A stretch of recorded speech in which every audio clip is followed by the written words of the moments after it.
Namaste, IGVN Shamala Siddiqui, Faculty of Physiotherapy and Diagnostic. Today this video I will talk about estimations of the total protein. So what is estimations of the total protein? Total proteins are, it is the two types of the total proteins. Firstly, albumin and globulin. Albumin and globulins are the two types of the protein in your body. And the total proteins test measures the total amounts of the albumin and globulins in your body, and it is used a part of the routine health checkup. So it may also be used if you have unexpected weight for loss, for example fatigue and any symptoms of the kidney and liver disease. And proteins are important building blocks of the cells and tissues.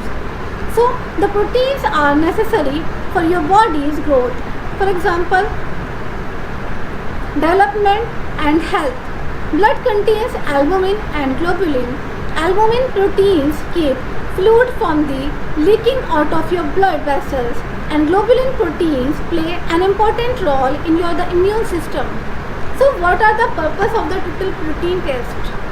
A total protein test, it is completed as a part of your routine health checkup, and it is one of the tests that make up your comprehensively medical panel, and it may be a unexplained weight loss and fatigue and edema.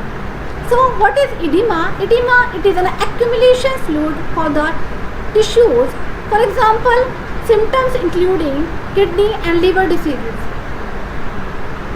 The total protein test measuring the total amount of the protein in your blood and specifically looks for the amount of the albumin and globulin. So the test uses a blood sample that's analyzed in the laboratory. For a blood sampling, healthcare provider and your clinicians will join the vein in your arm for the back of your hand. So firstly, I'll clean the site with an antiseptic wipe. So they will wrap a band around your arm to apply the pressure, and to area gently insert that needle tube the vein. So next, the blood will collecting into the tube attached to the needle, and the tube is full with the band of the needle will be removing your arm. So in infants or small children, a lancet it is used to puncture the skin and the blood collecting in a small glass pipette. And many medications can affecting the total protein test results. Medications that can affect the test results including firstly steroids, second androgens, corticosteroids, dextran, and also growth hormone, insulin and progesterone hormone. What are the risks for the total proteins? Or you may feel moderate pain and discomfort from the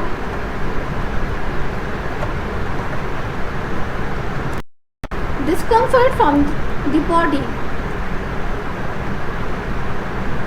The total protein rangings are between 6 to 8.3 grams per deciliter, and this range may vary slightly among the laboratories, and these ranges are also due to other factors like age, gender, populations and testing methods.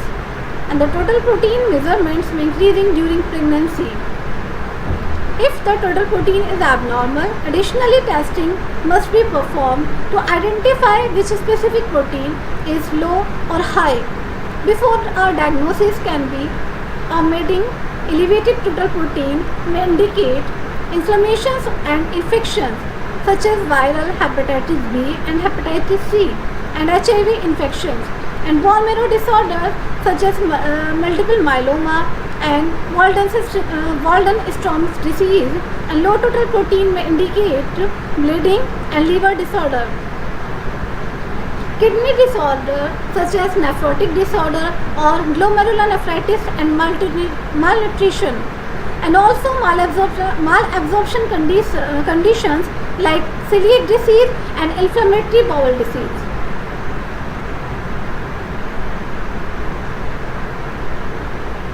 So the extensive burns, which is an inherited condition and in which the blood just not a type of a globulin, but the affecting strength of your immune system.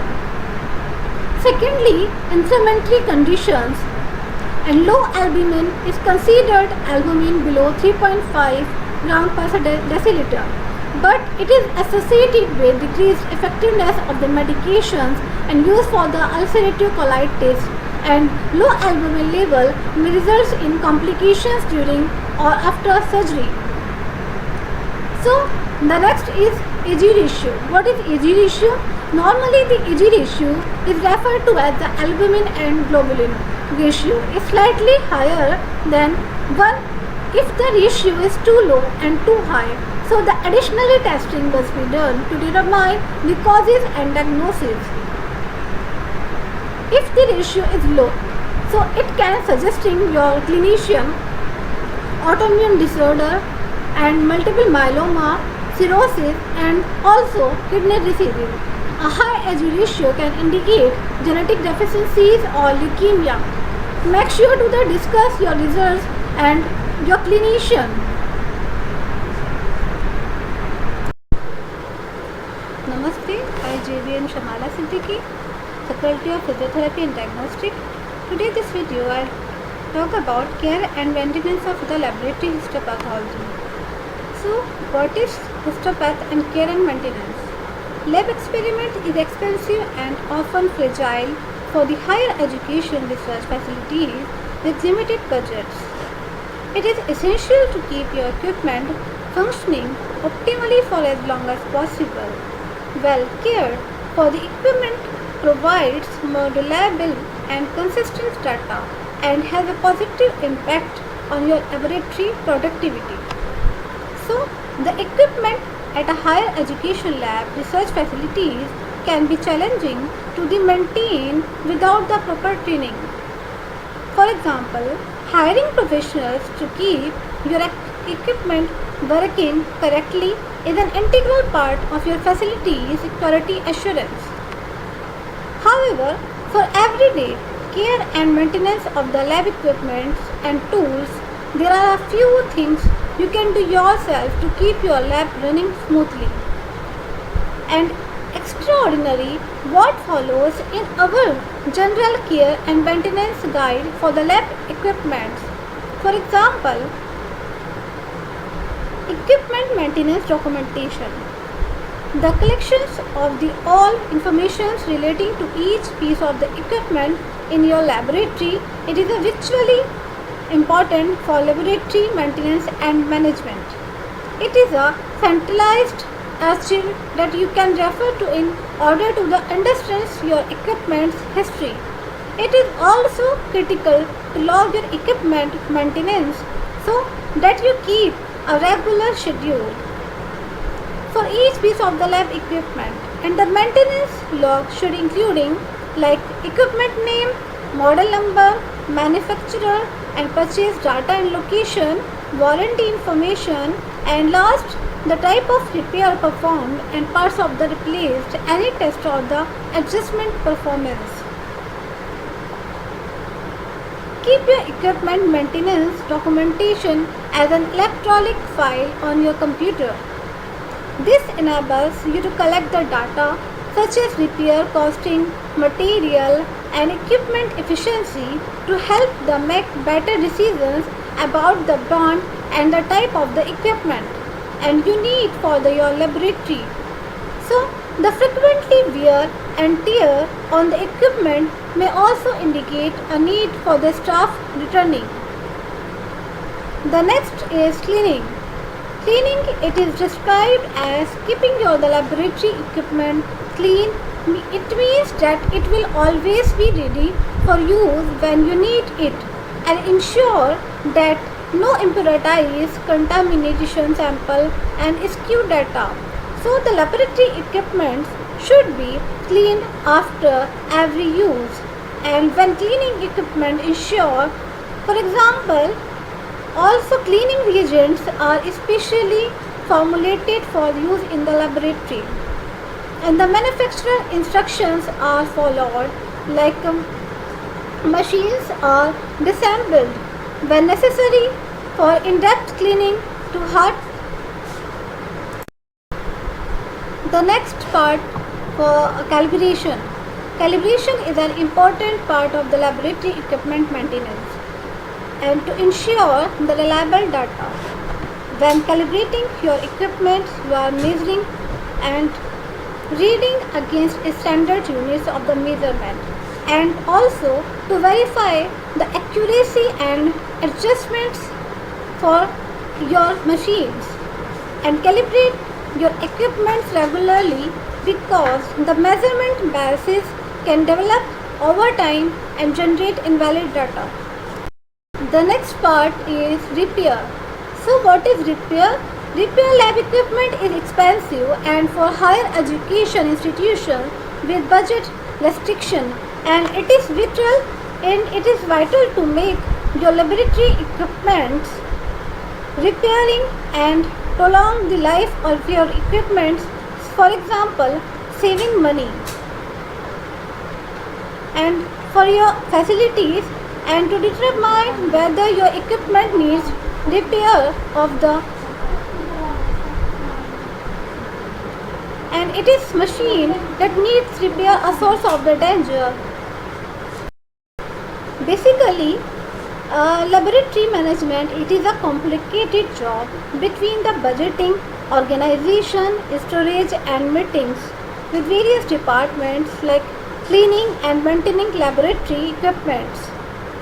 Namaste, I am JVN Shamala Siddiqui, Faculty of Physiotherapy and Diagnostic. Today this video I will talk about dehydration. Dehydration of the histopathology laboratory. So the dehydration, it is a process of the removal of water and fixative from the tissues. And paraffin wax, it is used for the impregnation and embedding, which is not miscible with water. But most of the fixatives are aqueous.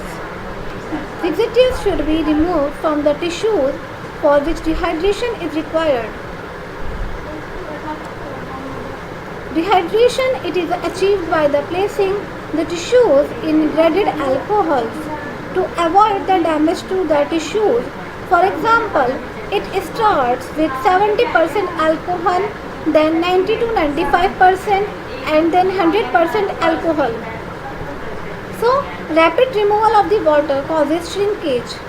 What should be the volume of dehydrating agent? So, it should be 10 times more than tissue size. So, what are the features of the ideal dehydrating agent? An ideal dehydrating agent should be a rapid in dehydrating, should not produce much shrinkage or distortion, and should not evaporate fastly and dehydrate fat tissues and not harden tissue excessively.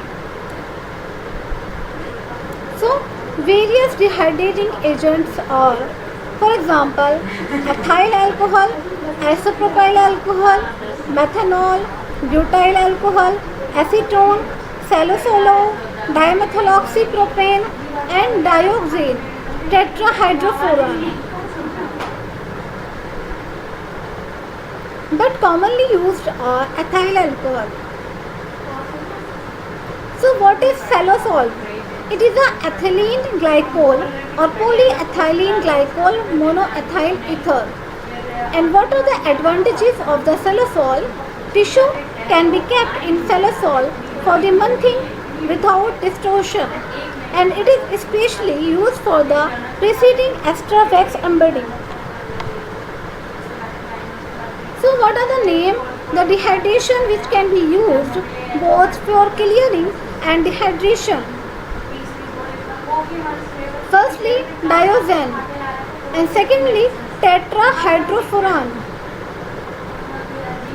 And what substances it is used to test water content in alcohol used for the dehydration?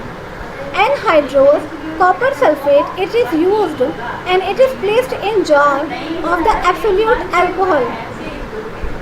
As the water content in alcohol increasing, the anhydrous copper sulfate absorbs water and becomes bluish in color. Then the alcohol has to be damaged.